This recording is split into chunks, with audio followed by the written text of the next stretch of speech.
네, 유병헌 씨가 전남 순천에서 변사체로 발견된 것은 지난 6월 12일이었습니다. 그동안 한 40여일 동안 국립과학수사연구원의 DNA 분석 결과 그리고 지문 감식 결과 유 씨로 확인이 된 것입니다. 특히 자세한 사망 시점이라든지 사망 원인은 보다 더 정밀한 감식 결과가 나와야 확인이 가능할 것으로 보입니다. 네, 일단 경찰은 초동 수사가 미흡했다는 지점에 대해서는 인정하고 사망 원인과 시기를 밝히는 데 수사력을 모으겠다고 밝혔습니다. 네, 전남 순천경찰서에 나가 있는 취재기자 연결합니다. 자, 백종규 기자, 이 DNA 분석과 지문 감식 결과 유병헌 씨로 확인한 거죠? 네, 경찰은 오늘 오전 9시 이곳 전남 순천경찰서에서 브리핑을 열고 송치제 인근 매실밭에서 발견된 시신이 유병헌 씨 시신이 맞다고 밝혔습니다. 어제 저녁 시신의 DNA가 유병헌 씨의 DNA와 일치한다는 감정 결과를 국립과학수사연구원으로부터 통보를 받았고, 어제 저녁 시신의 우측 손가락 지문을 채취해 유 씨의 지문과 대조한 결과 유 씨의 지문이 맞는 것으로 확인됐다고 말했습니다. 국립과학수사연구원 시신 감정 결과 송치제에서 채취한 유 씨의 체액과 금수원 내 유 씨 집무실에서 채취한 DNA 시료가 정확히 일치한다는 통보를 받았다는 것입니다. 유병헌 씨의 친형인 유병일 씨와의 염색체 대조 확인 결과도 동일한 부모를 둔 형제로 밝혀진 것으로 통보를 받아 유 씨가 확실하다고 전했습니다.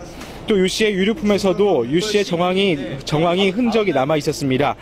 시신과 함께 발견된 유류품인 스쿠알렌 빈병 1개는 구원파 관련 회사에서 만든 것으로 확인됐고, 꿈같은 사랑이라고 쓰여진 가방도 발견됐는데, 꿈같은 사랑은 유 씨가 쓴 자서전의 제목인 것으로 확인됐습니다. 또 시신이 입고 있던 옷과 신발은 고가의 명품인 것으로 확인됐습니다. 경찰은 DNA 결과와 지문 감정 결과, 유류품 등으로 미뤄 유 씨가 확실하다는 입장입니다. 유 씨의 시신인 것을 확인했지만 경찰은 부실 수사 의혹을 피하기 어려워 보입니다. 말 그대로 등잔 밑이 어두웠는데요. 경찰이 지난달 12일 유 씨의 시신을 찾아놓고도 제대로 된 수사를 하지 않은 것으로 드러났습니다. 우선 시신이 발견된 곳을 현장 보존하지 않아 변사체 발견 현장이 훼손됐고, 두 차례에 걸쳐 왼쪽 손가락에서 지문을 채취해 감식을 벌였지만 지문을 찾지 못한 것으로 알려졌습니다. 국과수의 DNA 검사 결과가 나오고 시신이 유 씨일 가능성이 제기된 어젯밤이 돼서야 다시 지문 감식을 벌여 겨우 유 씨인 것을 확인했습니다. 또 경찰은 유 씨의 신체적 특징과 발견된 시신을 비교 분석하지 않은 것으로 알려졌습니다. 경찰이 시신이 처음에 발견됐을 당시 제대로 된 신체 특징과 지문을 확인을 했더라면 유 씨라는 것을 특정할 수 있었지만 유류품과 시신의 상태를 자세히 살피지 않아 엄청난 수사력을 낭비한 것입니다. 우영우 전남 순천경찰서장도 이와 관련해 미흡한 점이 있었다고 인정했습니다. 먼저 시신의 손가락 등 특정 부위에 대한 정밀 조사를 하지 않았다고 말했습니다. 또 시신과 함께 있던 소지품과 유류품 등도 사진만 찍어놓고 유 씨와의 연관성에 대해 조사를 적극적으로 하지 않았다고 전했습니다.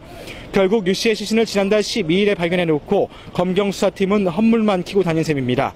경찰은 미흡한 점이 있었다는 것을 인정하고 유 씨의 사망 원인과 시기를 찾는 데 최선을 다할 것이라고 밝혔습니다. 하지만 엄청난 수사 인력이 유 씨를 찾아놓고도 제대로 된 확인을 못해 국민의 신뢰를 잃어버린 꼴이 됐습니다. 지금까지 전남 순천경찰서에서 YTN 백종규입니다.